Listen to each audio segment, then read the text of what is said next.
Assalamualaikum warahmatullahi wabarakatuh. Perkenalkan, kami dari kelompok 4 akan mempresentasikan minuman keras atau miras. Perkenalkan, nama saya Alivia.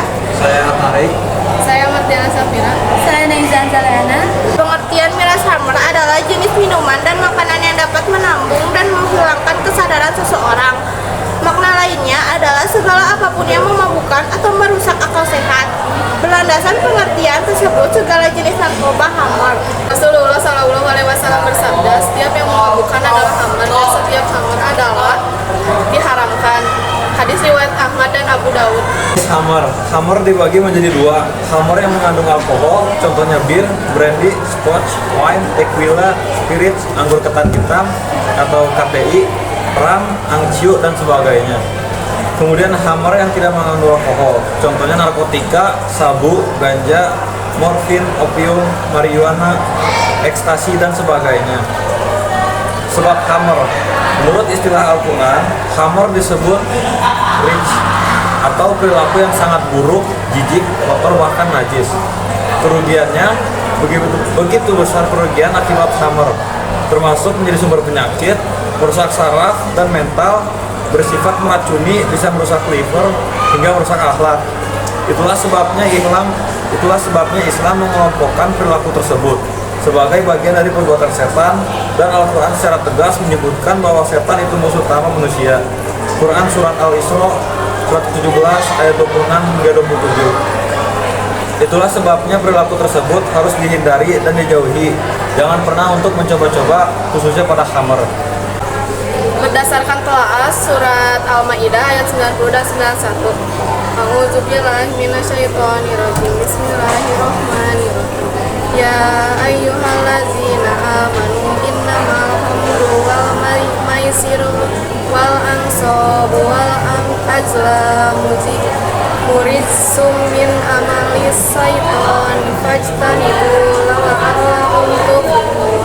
Yang artinya, wahai orang yang beriman, sesungguhnya minuman keras, berjudi atau berkurban untuk berhala dan mengundi nasib dengan anak panah adalah perbuatan keji dan termasuk perbuatan setan.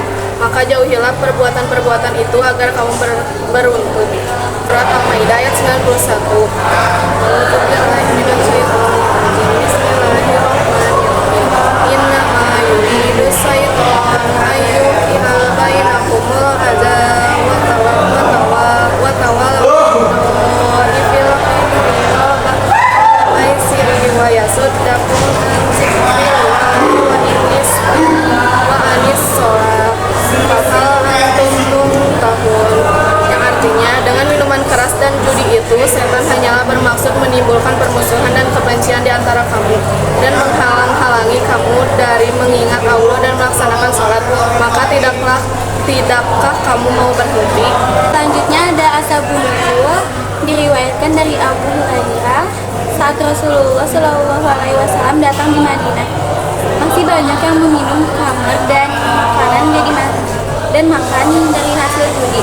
Mereka bertanya tentang kedua hal tersebut. Maka turunlah Quran surat Al-Baqarah ayat 219 dipahami oleh sebagian mereka bahwa itu hanya dosa besar, bukan haram. Karena dipahami seperti itu, kebiasaan buruk ini masih tetap dilanjutkan.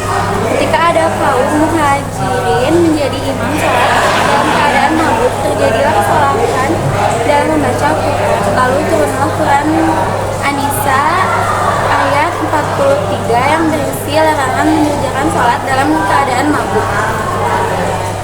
Meskipun sudah diturunkan ayat ini yang memberi syarat lebih jelas dan tegas agar dihindari, dijauhi, dan tidak dilakukan, kebiasaan buruk itu juga masih dilakukan. Akhirnya turunlah Quran surat Al-Maidah ayat 90-91 yang menegaskan keharaman khamr, sehingga mereka pun berkata, ya Allah, kami bertekad berhenti dan meminumnya.